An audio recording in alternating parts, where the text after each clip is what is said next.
साम संगीत के इस चैनल पे मैं प्रद्युमन चंद्र आप सभी का हार्दिक अभिनंदन वंदन करता हूँ। आज के इस एपिसोड में जो चैप्टर मैंने लिया है उसका शीर्षक इस तरह से हम कर सकते हैं कि जो राग हैं, तो रागों में समय का महत्व। समय क्या है? देखिए, समय तो 24 घंटे हैं हमारे। अगर हम सुबह से और रात तक देखें तो 24 घंटे में हमारे संपूर्ण कार्यकलाप होते हैं। उसी तरह से राग है, जितने भी राग हैं और जितने भी राग भविष्य में होंगे, जितने भी राग पहले बने और जो बन रहे हैं निरंतर, उन सभी को उनके नेचर के हिसाब से हम लोगों ने इन्हीं 24 घंटों में किसी ना किसी समय में रखा है। कैसे रखा है, इसी को हम आज देखेंगे, इसी की हम चर्चा करेंगे। देखिए, मैं पहले बता चुका हूं कि राग, कोई भी राग हो, वो जो 12 स्वर हमारे हैं उसी पे आधारित होगा। रागों की जातियां भी मैंने बताई, संपूर्ण संपूर्ण, संपूर्ण साड़व, संपूर्ण औड़व इत्यादि इत्यादि। तो रागों का एक नेचर होता है। जैसे फॉर एग्जाम्पल, अगर आप कभी महसूस करें, और आपने महसूस किया भी हो कि आप अर्ली मॉर्निंग उठिए, मान लीजिए 5 बजे, 5:30 बजे, 6 बजे, तो आपके मन में कैसे भाव आते हैं? मॉर्निंग में उठने के बाद आपके मन में एक तरह का आध्यात्मिक भाव आता है। ठीक है, आदमी क्या करता है, मनुष्य, हम लोग सब सुबह उठते हैं, फ्रेश होने के बाद या तो एक्सरसाइज करते हैं या दौड़ते भागते हैं, और उसके बाद अपना नहा वगैरह की पूजा पाठ करते हैं। यानी कि मॉर्निंग के आवर्स आध्यात्म के लिए हम इस तरह से कह सकते हैं। फिर जैसे जैसे दिन बीतता है, हम अपने क्रियाकलापों में व्यस्त हो जाते हैं, ऑफिस जाते हैं इत्यादि इत्यादि। तो उसी तरह से रागों में अर्ली मॉर्निंग, अब रागों को हम लोग बांट सकते हैं अर्ली मॉर्निंग और मॉर्निंग या लेट मॉर्निंग। तो अर्ली मॉर्निंग का मतलब देखिए, अगर हम लोग जिसको हम अर्ली मॉर्निंग कहते हैं, तो वो 3 बजे के बाद 4 बजे के आसपास का समय अर्ली मॉर्निंग होता है। अगर जाड़ों में तो मैं नहीं कहूँगा, लेकिन गर्मियों में आप महसूस करिए, कभी कोई आप सभी में से देखता होगा या महसूस, जो 4 बजे उठ गया है, ठीक है, जो 4 बजे उठा है, तो वो देखिए, आप वो महसूस करिए कि अभी रात ढली नहीं है, रात ढली नहीं है, आकाश में चंद्रमा है, तारे हैं, लेकिन अगर आप पूरब दिशा की तरफ देखिए तो लालिमा हल्की सी आसमान में आपको दिखती है, हल्की सी लालिमा। यानी कि वो ऐसा समय है 4 बजे का, जाड़ों में थोड़ा फर्क हो सकता है, लेकिन हम लोग एक आदर्श समय लेके चलते हैं, एक आइडियल समय, कि 4 बजे का ऐसा समय है कि जब एक तरफ जहां रात ढल रही है और एक तरफ जहां सुबह होने वाली है, और कहीं कहीं आप देखिएगा, महसूस करिएगा, गर्मियों में चिड़िया भी बोलती है। इस तरह के समय को जहां 2 समय का जुड़ाव हो रहा है, ठीक है, रात और सुबह जुड़ रहे हैं, रात ढल रही है, सुबह आ रही है, हम कहते हैं संधि काल, संध्या उसी से बना है संधि का। यह संधि का समय सेम ऐसे ही आपको 12 घंटे बाद शाम को, गर्मियों में थोड़ा सा लेट होता है, जाड़ों में थोड़ा सा जल्दी होता है, लेकिन ऐसा ही समय होता है शाम के समय। आप महसूस करिए, गौर करिए, कभी ऑफिस से लौटते समय आप देखिए कि रात होने को है और दिन लगभग ढल चुका है। यानी कि पश्चिम में देखेंगे तो आसमान रेड है, और आप ऊपर देखेंगे तो तारे दिखेंगे आपको और चंद्रमा भी दिखेगा। इट मीन्स वो संधि का समय है कि एक आ रहा है, एक जा रहा है। तो पहले हम लोग इसी की बात करेंगे कि रागों में, हमारे भारतीय शास्त्रीय संगीत में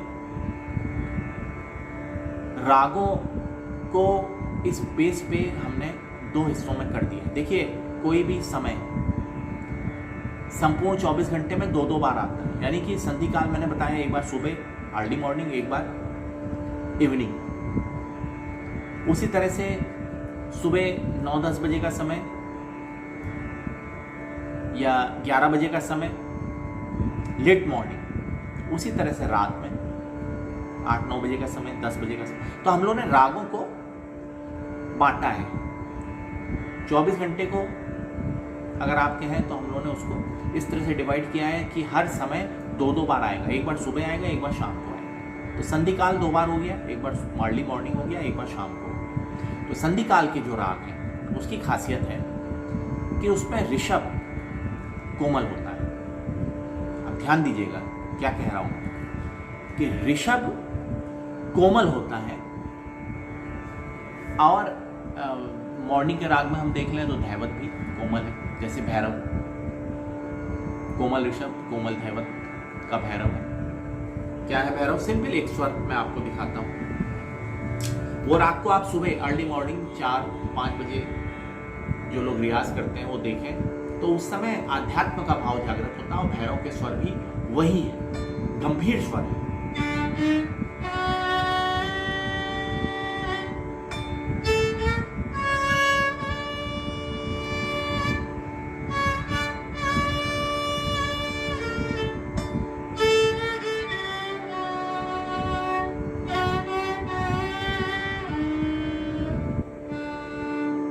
ठीक है, ये मैंने 7 स्वर बजाए, आपको भैरव का एक स्वरूप दिखाया। वास्तव में तो भैरव में जब ऋषभ और धैवत पे आएंगे तो मीड के साथ में आएंगे, लेकिन यहाँ पे मैंने प्लेन बजा के आपको दिखाया है कि ऋषभ और धैवत कोमल है भैरव। और वो जैसे ही भैरव बसता है तो मन में आध्यात्म के भाव आते हैं और ये दिखाता है कि हाँ सुबह का समय है और भैरव बनेगा। रात के समय में हम लोग वही बात करेंगे कि अगर हम लोग कह लें कि रात में बिल्कुल वही संध्या का, जिस समय संधि का समय, 2 समय मिल रहे हैं, तो ऋषभ कोमल करके हम बजा सकते हैं मारवा। ठीक है, और भैरव की तरह का एक राग है जो रात में बजा सकते हैं, वो है गौरी। तो ये राग ऐसे है ना कि जब बजता है, सुबह हो रही है या शाम को हो रही है, आपको पता चल जाता है राग से ही। थोड़ा सा पहचानने की जरूरत होती है, उसमें रमने की जरूरत होती है। आप राग के सुरों को देख के बता सकते हैं कि सुबह हो रही है या शाम। अच्छा, एक चीज और है, देखिए मैंने आपको बताया कि सुबह भी कोमल ऋषभ बजेगा, रात में भी कोमल ऋषभ बजेगा, तो फर्क कैसे आएगा? एक सवाल हो सकता है कि सर हम कैसे फर्क करें कि ये सुबह का कोमल ऋषभ बज रहा है या रात का कोमल ऋषभ बज रहा है। तो एक चीज तो मैं ये बता दूं आपको कि कभी भी कोमल ऋषभ, कोमल धैवत वाले राग जब भी बजेंगे तो उसमें कोमल ऋषभ यानी कि ऋषभ जरूर कोमल होगा, भले ही धैवत कोमल हो या ना। पहली चीज। दूसरी चीज, जब मॉर्निंग के हम लोग राग की बात करते हैं, यानी कि आफ्टर 3 AM 3 बजे की बात हम लोग कर रहे हैं, मोटा मोटी आफ्टर 3 AM। देखिए रात में इंग्लिश टाइम क्या है, रात में 12 जैसे ही बजेगा आपका AM शुरू हो जाएगा। लेकिन हम लोग यहाँ पे एक तरह से हम कह लें कि हमारे भारतीय शास्त्र में जो एक मॉर्निंग का समय है तो उसमें क्या कहा गया है कि उसको जो है पौ फटने वाली है। पौ फटने की बात एक कही गई, मतलब संधि काल की, वही जो मैंने बताया आपको 3:30-4 ब्रह्म मुहूर्त भी कहते हैं उसको, 3:30-4। तो हम लोग एक मोटा मोटी 4 बजे ले लें, 3:30-4 बजे ले लें। तो 4 बजे के बाद जितने भी राग होंगे या गाए बजाए जाएंगे उनमें शुद्ध मध्यम की प्रधानता होती है। यानी कि मॉर्निंग के राग में जिसमें कोमल ऋषभ है, शुद्ध मध्यम की प्रधानता होती है, यानी कि शुद्ध मध्यम बजेगा। इसके उलट शाम के समय में हम जैसे ही वही 5:30-6 बजे के बाद राग लेंगे तो वहां पे तीव्र मध्यम की प्रधानता होगी। मान लीजिए कोमल ऋषभ है और तीव्र मध्यम है तो समझ में आ जाएगा कि अच्छा ये शाम का कोई राग। कोमल ऋषभ है, शुद्ध मध्यम है, तो समझ में आएगा कि अच्छा ये सुबह का राग। तो ये चीज फर्क आ गई कि कोमल ऋषभ तो सुबह भी है शाम को भी है। एक तो राग का मूड और दूसरा मध्यम की प्रधानता। कौन सा मध्यम? तीव्र मध्यम का समय शाम का है और शुद्ध मध्यम का समय मॉर्निंग। ये चीज आप ध्यान में रखिएगा और इसी से हम राग को पहचानते हैं कि ये सुबह का राग बज रहा है या शाम का राग बज रहा है। इसीलिए मध्यम के कारण रागों का ये डिवीजन भी होता है इस तरह से। तो मध्यम को हम समय बताने वाला राग भी कहते हैं कि तीव्र मध्यम की प्रधानता होगी तो रात के राग है, शाम के राग होंगे या रात के राग होंगे, और शुद्ध मध्यम की प्रधानता होगी तो वो सुबह के राग होंगे। कुछ अपवाद होते हैं, हम अपवादों को किनारे करते हैं, जो एक्सेप्शंस हैं उसको हम किनारे कर देते हैं। तो यहाँ पे हम बाहुल्य की बात कर रहे हैं, ठीक है। तो इसलिए मध्यम को एक शब्दावली है और कभी कभी कॉम्पिटिशन में पूछी भी जाती है कि मध्यम को हम एक स्वर का नाम क्या कहते हैं, उसको अध्वदर्शक स्वर, यानी कि मध्यम कौन सा स्वर अध्वदर्शक स्वर कहलाता है, तो मध्यम को अध्वदर्शक स्वर कहते हैं। ये रागों के डिवीजन में काम आता है कि सुबह और शाम को राग को समय के हिसाब से बांट देता है। हम मध्यम को देख के बता सकते हैं कि राग सुबह का है या शाम, ठीक है। इस श्रृंखला में हम लोग ये बात करेंगे समय के बेस पे, 2-3 और एपिसोड्स भी हम लोग इस पे लेंगे क्योंकि ये एक बड़ा विषय है। तो ठीक है, अब इसके बाद फिर हम लोग आ जाते हैं कि शुद्ध कोमल ऋषभ, कोमल धैवत का हम लोगों ने बजा लिया, मान लीजिए 7 बजे तक, ठीक है। फॉर एग्जाम्पल 7 बजे, अब 7 बजे का समय वो है कि अभी देखिए क्या है, मैं आपको दिनचर्या बताता हूँ कि जो नॉर्मल होती थी, आजकल तो बहुत टाइम बिजी शेड्यूल हो गया लोगों का, तो उस तरह से नहीं होता, लेकिन आज भी कुछ पुराने लोग करते हैं क्या, सुबह 4 बजे उठ गए, 4 बजे उठने के बाद अपना फ्रेश हुए, फ्रेश होने के बाद फिर अपना घूमने टहलने चले गए या योगा अभ्यास इत्यादि किया, उसके बाद फिर वो अपना नहा वहा के 7 बजे तैयार होके चाय नाश्ता करते हैं। तो 7 बजे का समय क्या है कि आपका ऐसा समय जब आप रिलैक्स करते हैं, थोड़ा सा पेपर पढ़ते हैं, चाय नाश्ता करते हैं इत्यादि इत्यादि। तो उस समय के बाद ध्यान से सुनिए, उस समय के बाद यानी कि सुबह 7 बजे के बाद फिर शुद्ध ऋषभ और शुद्ध धैवत की प्रधानता होती चली जाती है, यानी कि कोमल ऋषभ से फिर शुद्ध ऋषभ की तरफ आते हैं। तो शुद्ध ऋषभ का मतलब हो गया कि हमारा, मैंने ठाठ के समय में बताया था बिलावल ठाठ। अभी देखिए मैंने भैरव ठाठ का नाम, भैरव राग का नाम लिया, तो भैरव राग जो है वो उसी से तो भैरव जो ठाठ है वो बना है। उसके बाद फिर शुद्ध ऋषभ के राग आ जाएंगे, उसमें उसका प्राधान्य राग है बिलावल।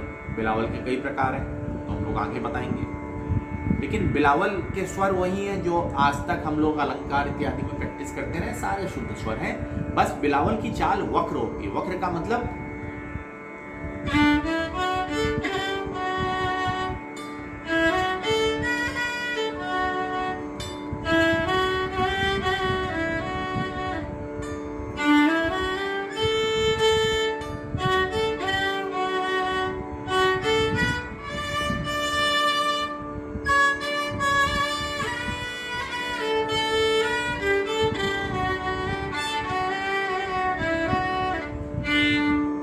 ये बिलावल के स्वर हैं सिंपल, इसमें कोई मैंने कलाकारी नहीं की, सिंपल स्वर आपको बजा के दिखाए हैं। सा रे ग प द ग, कहने का मतलब सारे गामा पाधा निसा सानी धापा मागा रेसा ऐसे चलने के बजाय बिलावल थोड़ा सा वक्र चलता है, यानी कि स्वरों को आगे पीछे, वक्र का मतलब टेढ़े मेढ़े।